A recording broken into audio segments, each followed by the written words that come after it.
Hello and welcome to the City Club of Cleveland. I'm Dan Moulthrop, Chief Executive here at the City Club, and I'm honored to introduce our speakers today. Stephen Vetter, President and CEO of Partners of the Americas, joined by Grafton Nunes, President and CEO of our very own Cleveland Institute of Art. In his 1961 inaugural address, President John F. Kennedy called for an alliance of progress to lift Latin American people out of poverty and improve relations with Latin American countries through peaceful economic cooperation and development. Partners of the Americas was founded in 1964 as the people-to-people component of Kennedy's Alliance for Progress. Now in its 50th year, Partners of the Americas is a private, nonprofit, nonpartisan organization whose network of partnerships creates opportunity, fosters understanding, and solves real-life problems. According to the organization, over the past decade, 10,000 volunteers have contributed 1 million hours of service through Partners of the Americas. Our speaker today, Mr. Vetter, joined Partners of the Americas in 2008. Prior to his arrival at Partners, he held a number of executive-level positions over the course of 20 years at the Inter-American Foundation, an independent U.S. government agency dedicated to supporting the self-help efforts of grassroots communities in Latin America and the Caribbean. And prior to all of that, Mr. Vetter was a Peace Corps volunteer in Colombia. He is fluent in Spanish and Portuguese and holds both BA and MA degrees in economics from Ohio University. Welcome back to Ohio, sir. So why is Stephen Vetter in Cleveland, and why has he spent the past week in residence at the Cleveland Institute of Art? Through the auspices of the Council of Independent Colleges, Mr. Vetter has been a Woodrow Wilson Visiting Fellow at CIA all week, sharing his ideas and experiences with groups of students, faculty, staff, board members, and community members. Mr. Vetter's visit is a key component of a year-long series at CIA focused on the many roles of art and artists in society. The series, titled Community Works, Artist as Social Agent, also features visiting artists, exhibitions, symposia, and 3 new field-based undergraduate courses. More information on the series can be found at the CIA's website, cia.edu. Speaking of CIA, CIA President Grafton Nunes will interview Mr. Vetter today. Mr. Nunes was appointed the 10th president of the Cleveland Institute of Art in 2009, and since then, he has immersed himself not only in the life of the 132-year-old college, but also in Cleveland's arts and culture establishment and networks. He serves on the boards of University Circle Incorporated, the Greater Cleveland Film Commission, the Cleveland Art Association, also known as CARTA, and Ingenuity Fest. Mr. Nunes came to CIA from Emerson College in Boston, where he was the founding dean of the School of the Arts. Prior to his time at Emerson, he served for 22 years at Columbia University. Ladies and gentlemen, members and friends of the City Club of Cleveland, please join me in welcoming Stephen Vetter, President and CEO of Partners of the Americas, and Grafton Nunes, President and CEO of the Cleveland Institute of Art. We'll have a good conversation. Stephen, the organization that you lead, Partners of the Americas, was founded at the height of the Cold War and intended to be a kind of Marshall Plan for Latin America.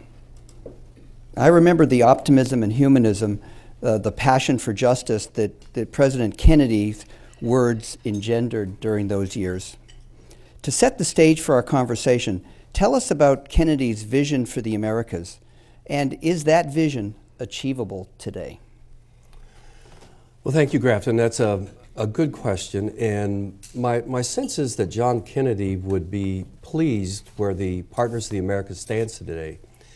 We were the only people-to-people element in the Alliance for Progress, and the Alliance actually died after 3 years. But there was something about Kennedy's vision, which we captured in the name Partners of the Americas, which really drove the mission into the hearts and minds of many people. And it's that search for partnership, which is one of the essential building blocks of any attempt to create strong community. You have to know how to do that. And when I look at the partnership that has sustained this wonderful club here over how many years? Over 100. And when I look at the remarkable history of the Institute of Art, you go back and understand what happens, and you're going to understand that there's a power of partnership in there. Now, this isn't to say that partnerships are easy to create or sustain, but that's where they are. So here we are on our 50th anniversary, And we're the only child that actually grew out and has sustained itself. We're involved in a wide range of really wonderful programs. Everything from increasing the flow of students in the Americas, combating child labor practices, creating employment for unemployed youth, food security in Haiti, and youth unemployment in high crime, high gang areas. We have a wonderful network of over 100 volunteer chapters in the Americas, and we're also implementing a whole series of programs. But one of the interesting things about Kennedy was that he knew that the Americas are unique and special. They're our neighbors. And if we can't create these partnerships, what happens? We don't understand each other, we don't know how to work together, and we can't create prosperity. One of the interesting things is you've seen a lot of attention focused on the Middle East, Asia, and I look at it and I go, look at the trend lines. There's more energy now in the Americas than in the entire Middle East combined. Demographically, we're growing rapidly still. By 2064, we'll have a market and a total population equal to that of China. We don't have the one-child policy. There are 57 million people who have been taken directly out of poverty, and what do they want? They want education. And we have a generation at the college level and younger who are so socially integrated. They want to connect and work with each other. And finally, the trend line that really excites me is the dual vision of Kennedy was of voluntary service, innovative, creative acts to bring us together. And so the interest of university students to volunteer and work in their communities and try to figure out how to heal and connect communities is unlike anything I ever saw.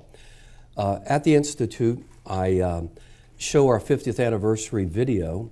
It starts off with a picture of John Kennedy that asks not what your country can do for you, but what you can do for your country. And I always ask the students, does this still sing to you? Does this still have any relevance? And they're animated in their response. Yes, it does. And I shared this with Ganson. I said, how many other presidential quotes do we have? And he quickly went through. Remind me of what those are, Ganson. Well, the ones that come to mind are that quote. Yeah. There's talk softly and carry a big stick. Yeah. Nothing to fear but fear itself. Right. Frankly. And I mean, those have really, I think, stuck in the American mind as core values. Yeah. And I think they resonate today. Yeah, they do. They really do. So I think that original vision still drives us. And when I look at the Cleveland Institute of Art and I look at the City Club, I'm a student of life cycle of institutions.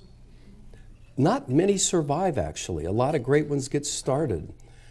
But once you sustain yourself for this period of time, it's because you offer something of real value. And what I love about the City Club and what I love about the Institute is creating this forum where we can come together, engage in ideas, and hopefully find solutions together.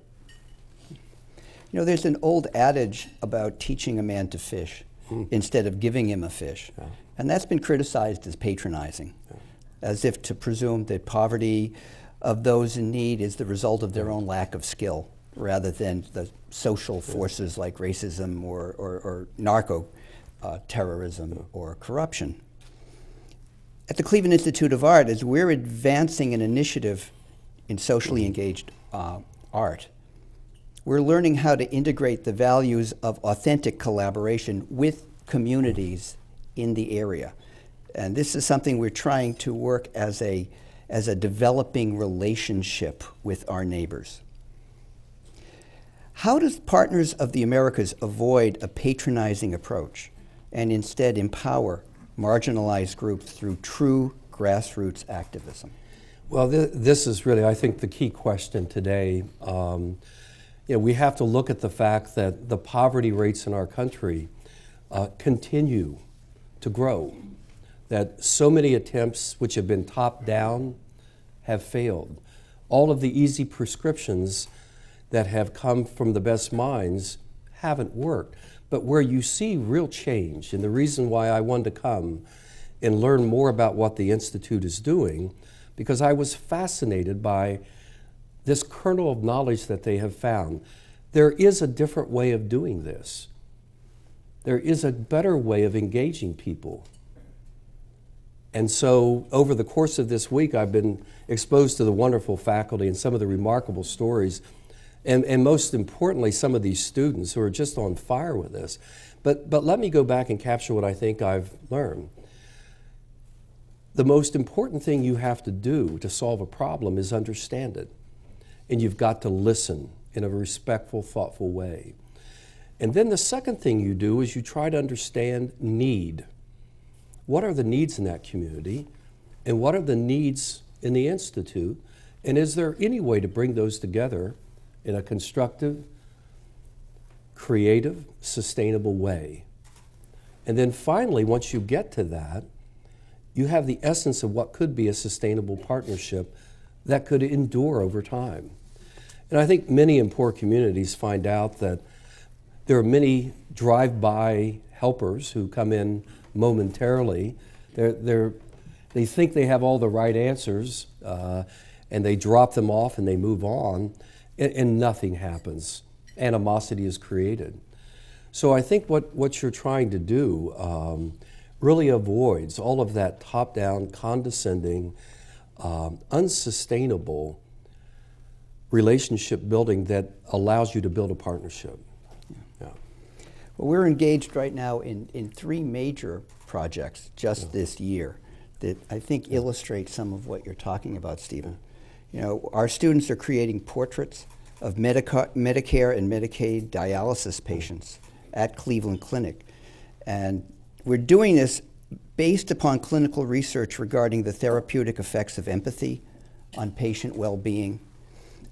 We're also, we have a group of students working with our professor, Sai Simbandit, and they are going into the field at 17 advocacy agencies that work with homeless people. And they're going to create a visual service map of resources that will then be produced and distributed across the county to help people navigate through the sort of the rocks and shoals of social agencies that can help them. They simply don't know where to go, what to do, and how to get there. And we'll do this as a visual map to help them. Is this the type of situation you're talking about? Listen, I have to admit this is music to my ears, because the Inter-American Foundation, where I worked prior to Partners, was created by the U.S. Congress to try to find alternatives, ways to engage and solve the problems of poverty in Latin America. And many of these same lessons we finally figured out, you are in possession of. So I think, again, this is the right way to go. And when I met with Sai and his class of students over here and the work they're doing with the homeless, and I've been involved in other homeless programs in Washington, D.C. and Baltimore, and they were pretty top-down, they were pretty prescriptive. They just didn't work very well. And they didn't have that entrepreneurial, creative flair that Sai and his students are bringing.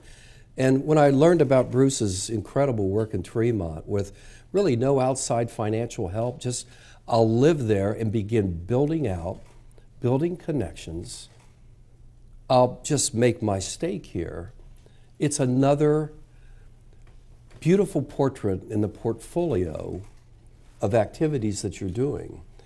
And so encouragement and support of those initiatives, I think, is really important. Yeah. Right? Yeah, beyond simply hanging on a wall or standing on a pedestal, art has the power to raise consciousness, to build relationships, to compel viewers to act, to change attitudes, and even to build community, as you just mentioned.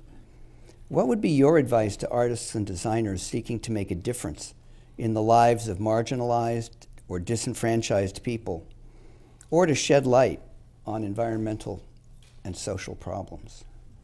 I think they'd have to apply to the Art Institute of Cleveland. And as you codify and document and disseminate how this is working for you, I think it's going to be extremely important.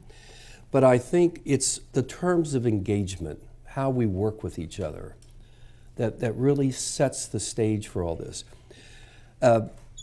Working with economists and trained in economics, I've been on a lot of panels from the White House on down, the Council of Economic Advisors and many others, and I'm always struck by how unimaginative, I hate to use the word boring, but uncreative they are, and their unwillingness to really engage the human element.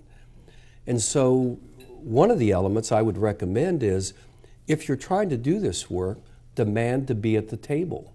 Bring your vision in. Now, the other part of what artists do, I've finally come to realize this, and mind you, in my first job, I was tasked with creating employment opportunities in poor communities. And so I would meet with economists and city planners and the like. And I would always just come out going, failed theories with nowhere to go. But I would always go to the Institute of Art in Jamaica, the Casa de Teatro in the Dominican Republic, the Instituto Cultural in Mexico, or any of these places, and the social energy, the passion to change and improve were found in these hubs, these hives of artists who wanted to create. The second thing I observed is that the act of creation is a profound one. And I think the Germans and actually the Japanese had it right when they created this concept of our living treasures. And it wasn't what they made, it was how they made it. And the act was, and the thinking at the time was, if you create something, you're in closer communication with the God force or the deities, and therefore you're special, and we want you to keep doing this. And the act of making is a profoundly important one. So in the poor communities where we were working, in Ciudad Juarez recently, which is a very highly conflicted place, we were working with some young kids that got out of the gangs. We helped them get jobs. And I asked them, tell me what it means for you to be able to do this. And they go, before it was dark and frightening. It was covered in blood. And today it's open and hopeful, and it's just full of color. And I go, tell me what happened. He says, no one ever valued me to do anything. And now I'm working in service projects, and we just painted our local school, and we're helping people with a Habitat for Humanity kind of program, and we're working here, we're working there. I had never been valued before. And the same thing, I think, happens with artists. When you give them, when you associate them with others, and you give someone the opportunity to create, access to materials and designs, and you say, make something, it is a profound act that respects the dignity of others and inspires and excites and it gives hope. Now, every board member who ever was unfortunate enough to hire me always wanted to fire me because they go, why are you hanging out with these artists? And I said, but it's the only place I can find the energy to do what I think we're trying to do. One of the concepts that you have discussed with our faculty and our students coming out of your experience is the power of three. Yeah.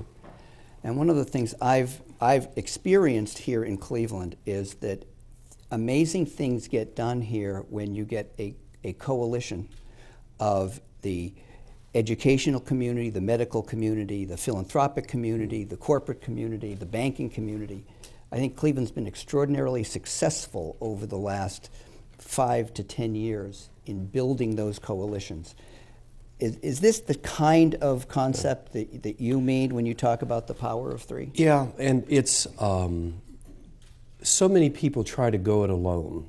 So many organizations think they're in this competitive environment for limited funds, and so they try to go it alone, and they'll associate, right? But it's not that profound partnership, that rivalry among competitors, really, that allows them to perform.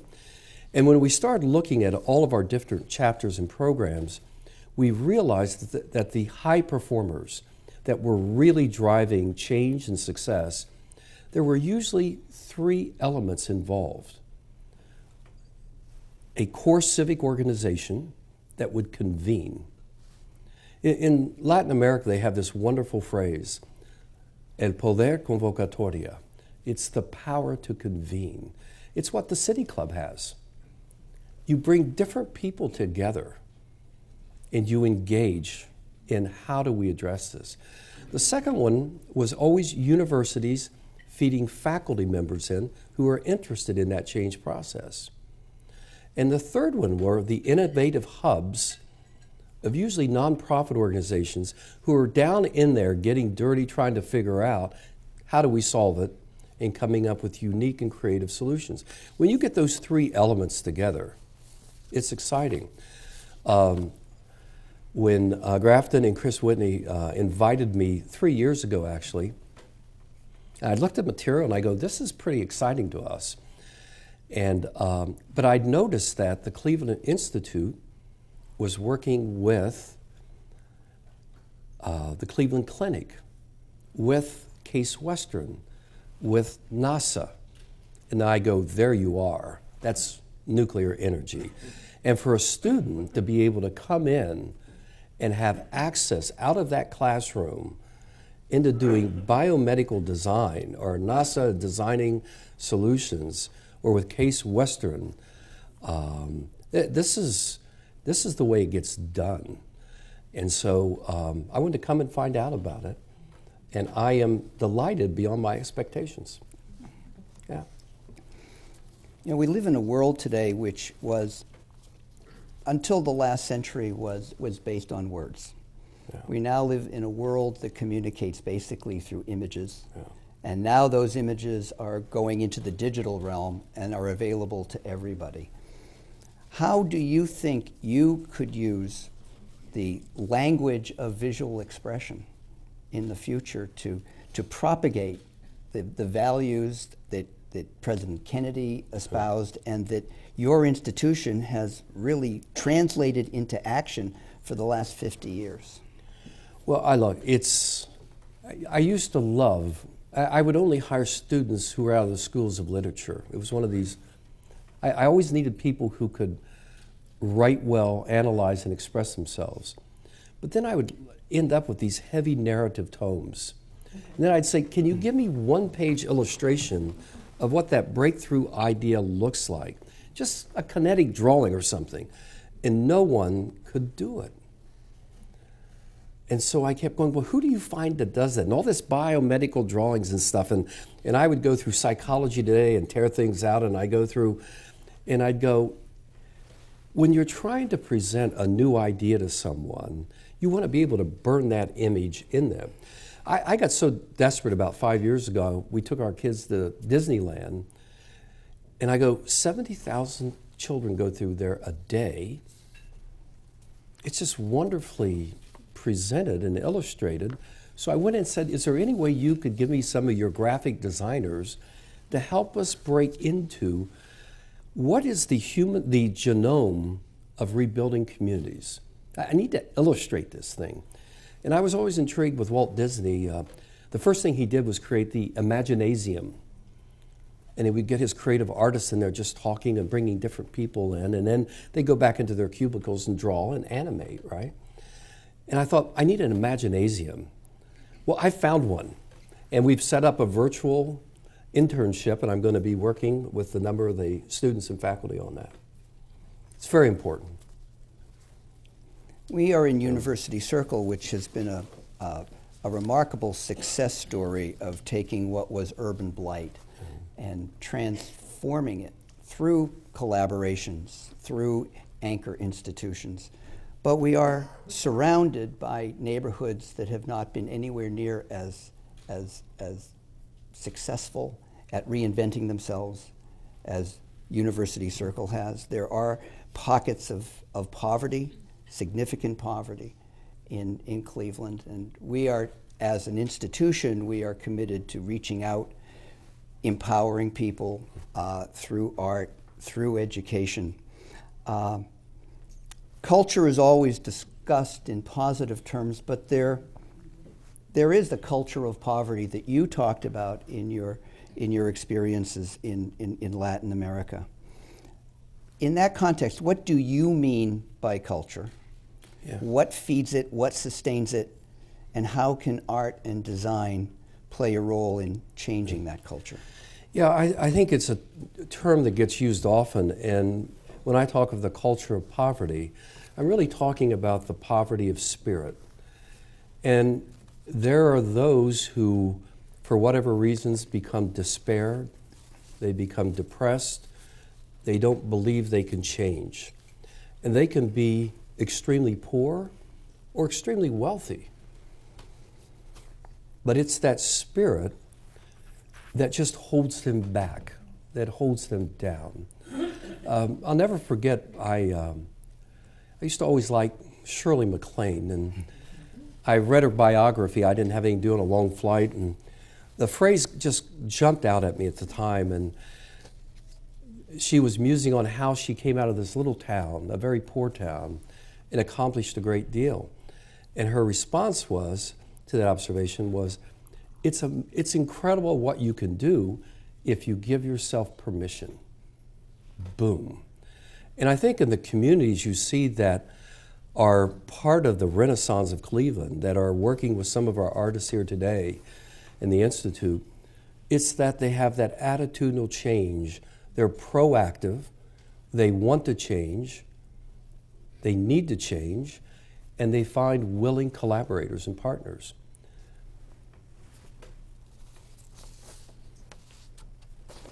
If you were to make one call to action for us here, both at the City Club or at CIA, and there's an auditorium of our students who are watching this in a live feed, what might that be, Steve? One, do not undervalue yourself, okay? Two, reimagine what you can do.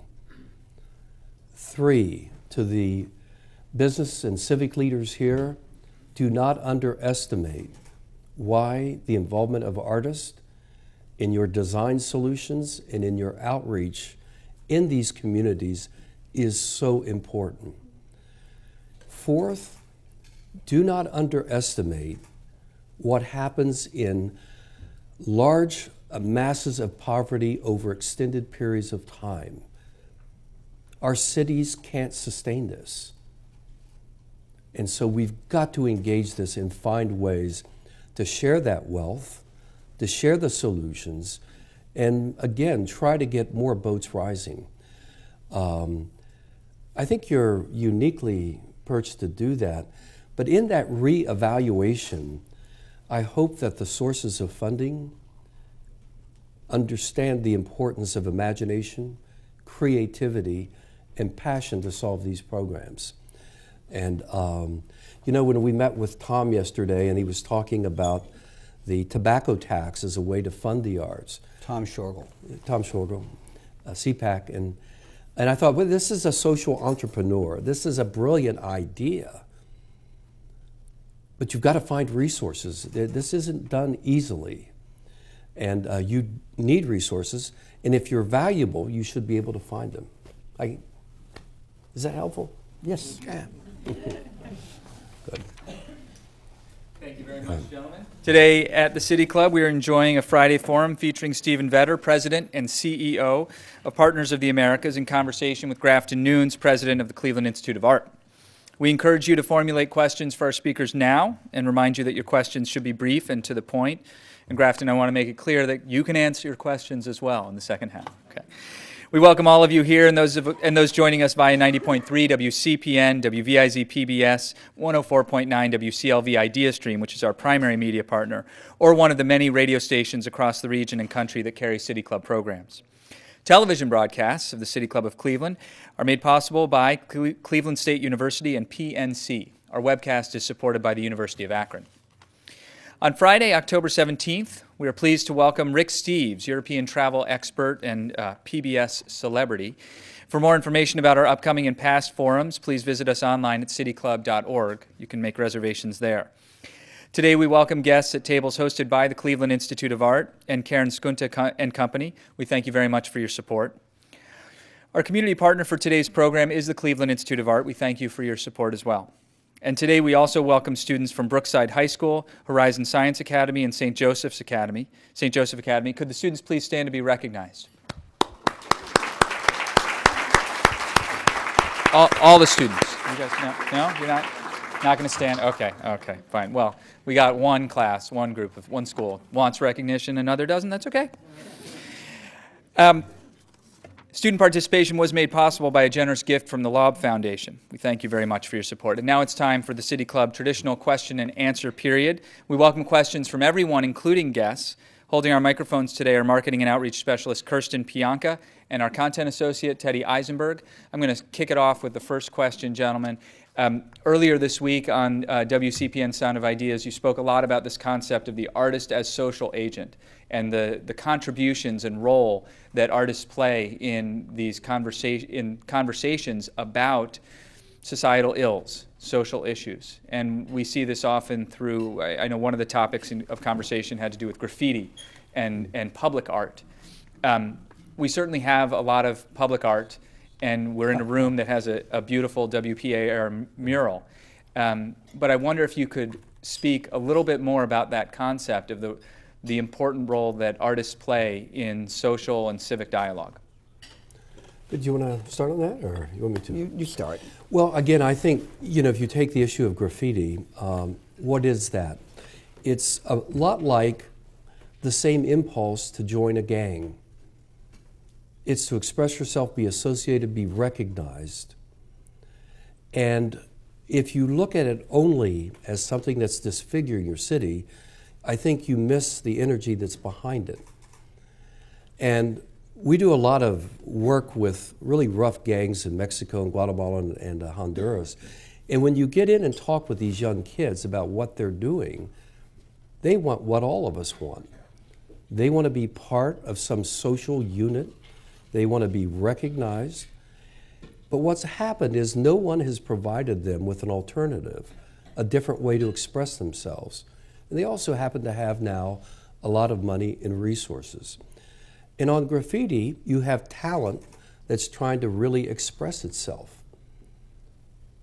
And it's not always in the places we want it. It's not always in the way that we like it.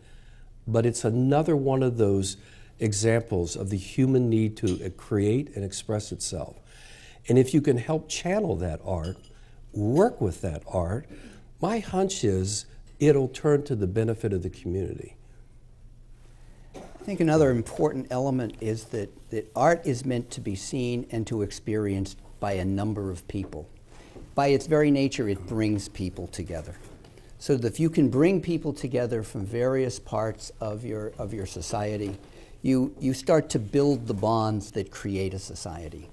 And our students are trained to look at the world around them.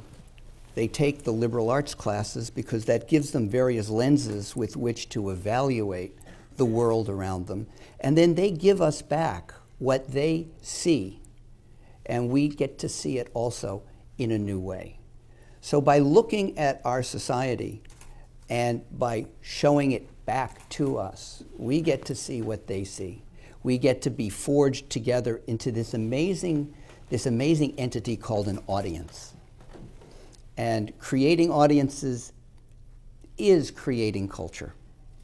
And I think that there's a great socializing aspect to the arts that artists have been able to contribute throughout human history.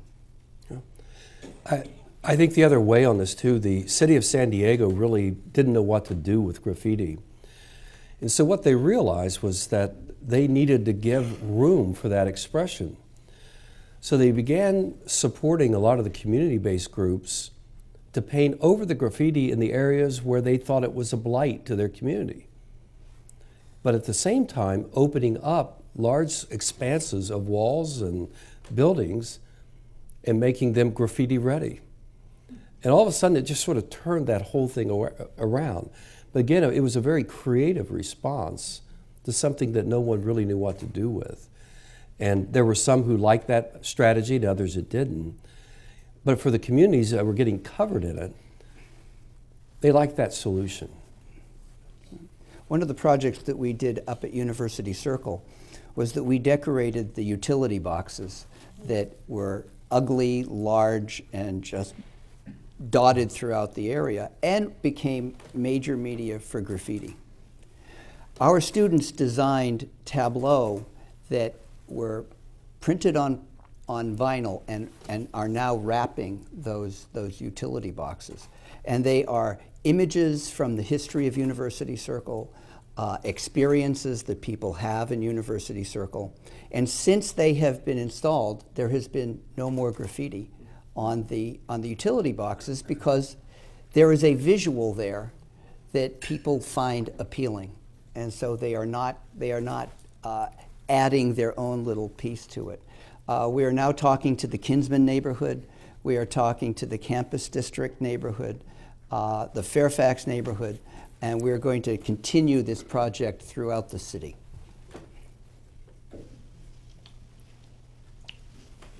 Mr. Vetter, you've had a very remarkable career meeting with artists throughout the world, and I'd like to question a little bit about a local matter. Perhaps the dean of the Cleveland Institute of Art could also respond to this. Recently in Ohio and other states, there's been a sharp reduction in the amount of state funds available for teaching art in the public schools. To what extent do you think this is going to have a negative effect upon the type of students or the number of students who will be applying to the Cleveland Institute of Art and other art schools throughout the country? And do you have any idea as to how we could reverse that trend?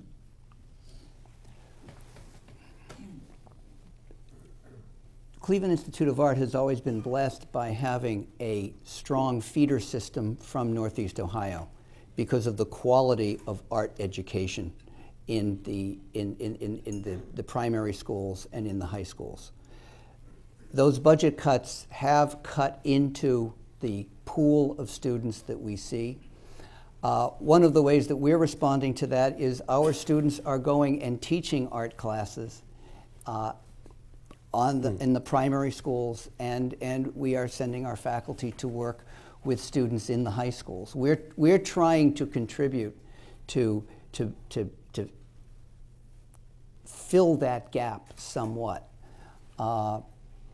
This is an extraordinarily rich area for the visual arts. There is a long tradition of visual arts in Northeast Ohio, and you see it in the young people. It's a very, very sophisticated applicant pool. And we are going to continue to work with the school district, with the Greater Cleveland Metropolitan School District, to try to help them in every way we can to provide this education, this art education, this way of seeing to young people. In many ways, we see visual art as being the values of liberal arts in time and space. It's in dimensions. So it's a vital function of the education of these young people. Yeah, I would add that those decisions about what's funded and not funded are always decisions based on the assumption of value. And so when you undervalue something, you tend to want to cut it. And this is where the electorate has to be heard and influence has to be brought to bear to protect it. For all the reasons we've been talking about, I think it would be a tragedy if you did cut the arts out. I think the willingness of the Institute to take those students into those schools and show them the power of art among those kids is vitally important. And I think, one of the quick stories about transformation of a city is found in Medellin, Colombia. This has been seen as the murder capital of the world. It was a dark place that no one wanted to visit. And last year, we took our convention there, and their moniker is, "This is a city that transforms itself." And to solve the issues of poverty and violence, they go, there's two problems we have. We're not connected well enough, and we're not investing enough in education. So they built tramways in the air. They invested heavily in new streets, mass communications, mass transport, above line, below line metros, any way so you could move easily and not hide out and could move and be connected. At the end and beginning of each hub of transportation, there's a cultural institute, community center, library, or educational facility. And what that did in the poorer communities that had been racked with violence was, so you're going to pay attention to us and we're valuable. And that sense of value is the underlying basis, I think, of why the arts are just so important. And it's a good question. To both gentlemen, I love the frequency with which concepts of energy and liberation of self come forward in what you've talked about, the empowerment of self, which is a traditional goal of art. But in successfully nurturing children and growing adults to maturity and their personal success, the family unit is really the social basis of that endeavor. I ask if you know of any program that has consciously chosen to use art and successfully has done so to empower family units. You know, that's such a good question. It's unexpected, and I'll share with you briefly. My wife and I are just cleaning out our house, and we had saved all of the artwork of each of our three sons in these portfolio cases. And it's time to clean up and get rid of it. And we had no idea how much we actually had saved and had. And we're blessed with now 5 grandchildren. So we took each of these new little families in the Vetter family, we opened up these boxes and portfolios and said, now this is what your dad did, and this is the art and the crafts that we worked on. Here it is. And our children had forgotten all about it. But it was a realization of how arts and crafts have been such an integral part of our life. Now, I do know that in Oakland, California, and in Santo Domingo, there are children in art programs that really try to bring the whole families in together.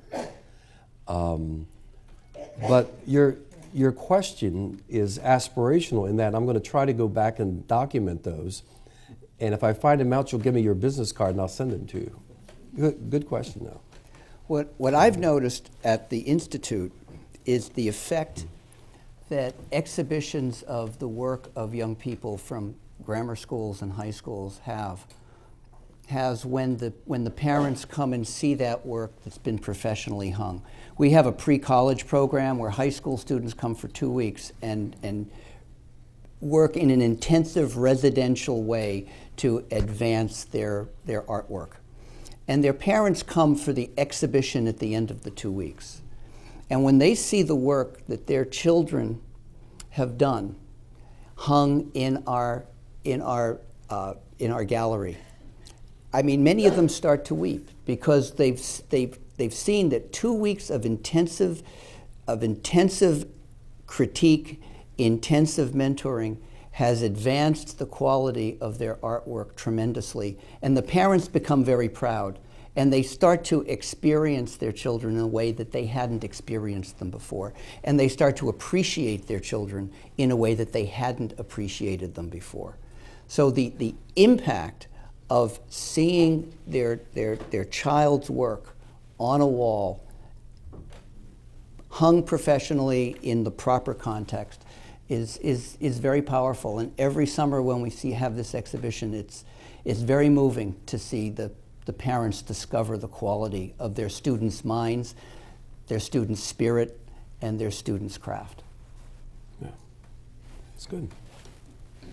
Gentlemen, as a resident of the Detroit Shoreway neighborhood in Cleveland, I'm very familiar with how the arts can be used to help redevelop our community, and it's had a great effect. And I also have spent a lot of time in Asheville, North Carolina, where artist studios and particularly a district called the River Arts District has developed around people having their own place to produce and display their work. The thing I've not seen done in those communities yet is really engaging the average citizen in artistic activity other than to come observe and be an audience, but to really get involved.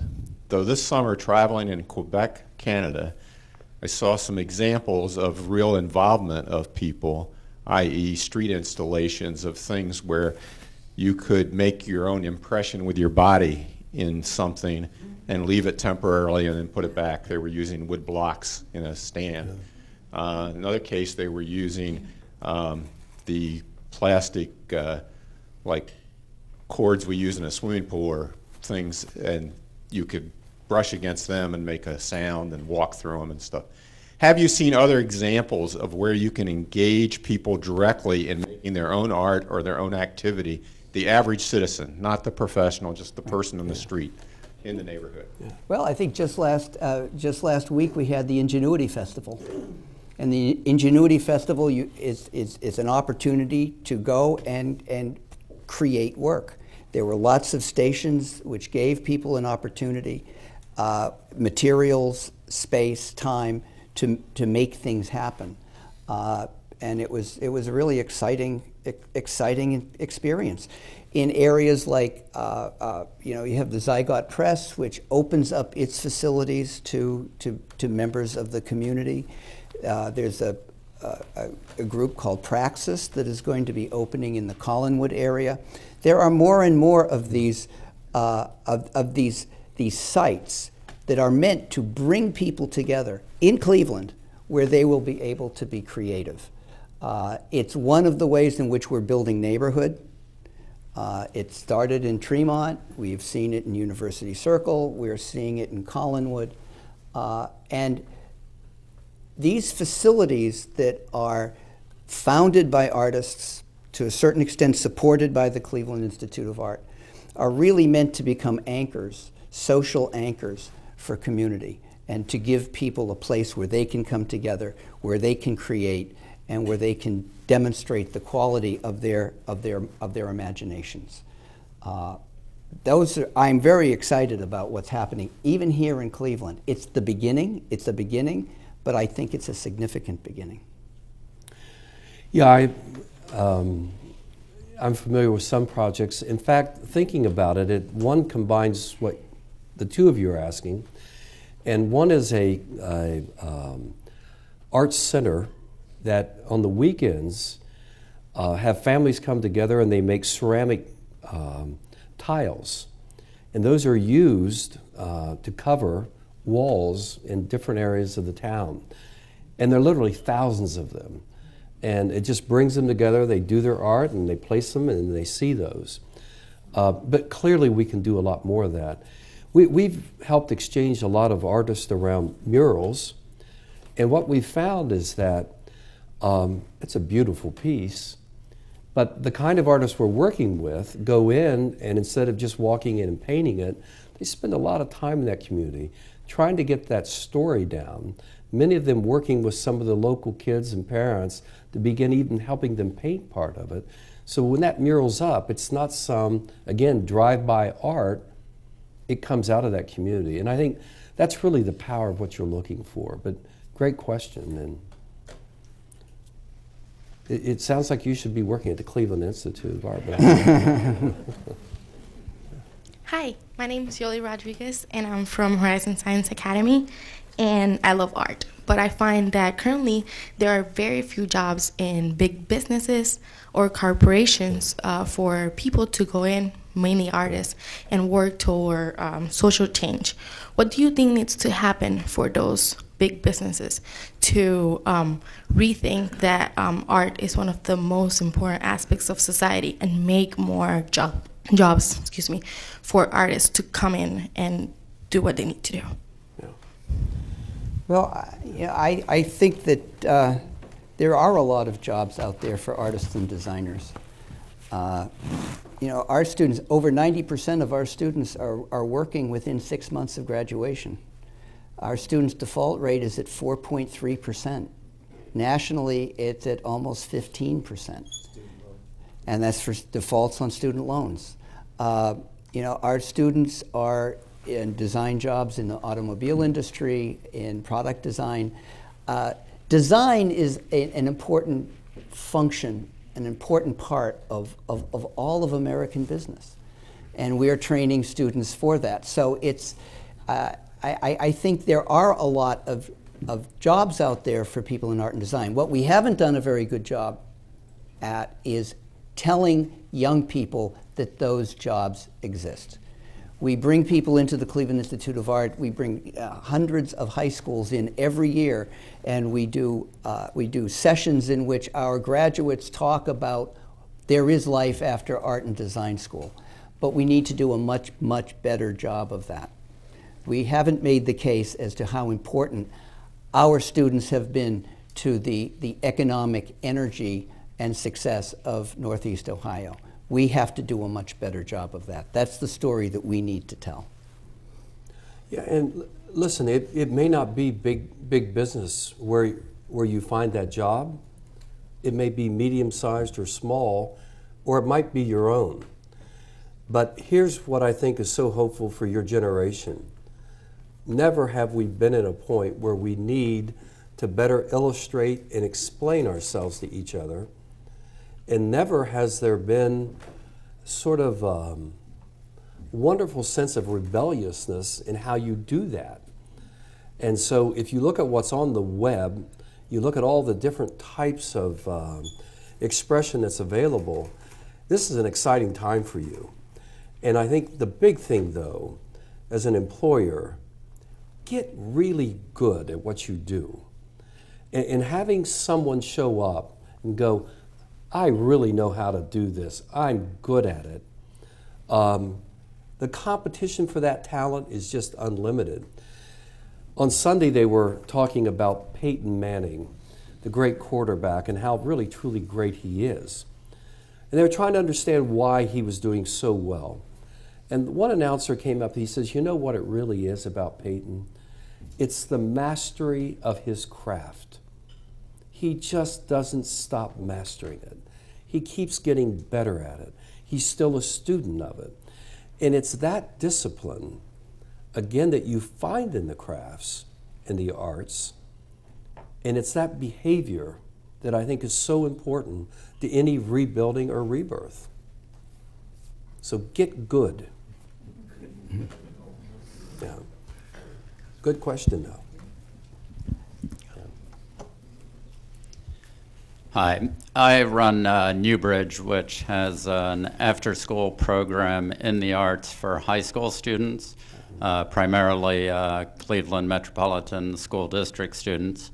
Anybody, though, in Cleveland. Doesn't have to be CMSD. And last year was our first year with a senior class. And what we found was 100% of our students were on track to graduate. I have to caveat that because we haven't flipped the switch yet to know whether they actually graduated. But 78% went on to 2 or 4 year college of their choice, not necessarily art school. Some did go to CIA. One received a full scholarship to NYU's Tisch School of the Arts and Film. So we have this synergy going with the schools where they're studying something like creative writing in school, and then they're coming to us for digital photography or film or graphic design. So we're having these incredible results.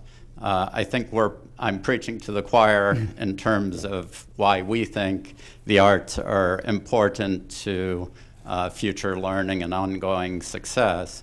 But I was wondering if you could speak to some specific research that might help me in attracting funders and others as we move forward and try to keep this sustainable. I think what's really important in terms of attracting funders is coalition. It's partnerships with institutions like CIA and the Metropolitan School District, that we come together and make joint application, we have a much stronger chance of attracting the public funding. There is a real recognition in Cleveland about the importance of educating the young people in Cleveland. There is also an understanding that creative process can be applied in any field. Students who learn the discipline of mastering a craft, they learn research, they learn how to accomplish projects, that those give soft skill value to what those students bring to any employer. And the arts are a great way of training people in character and in accomplishment. So I would say that coalition and partnership is the way that we can advance to attract the funding that we need to advance what is all of our agendas. Yeah.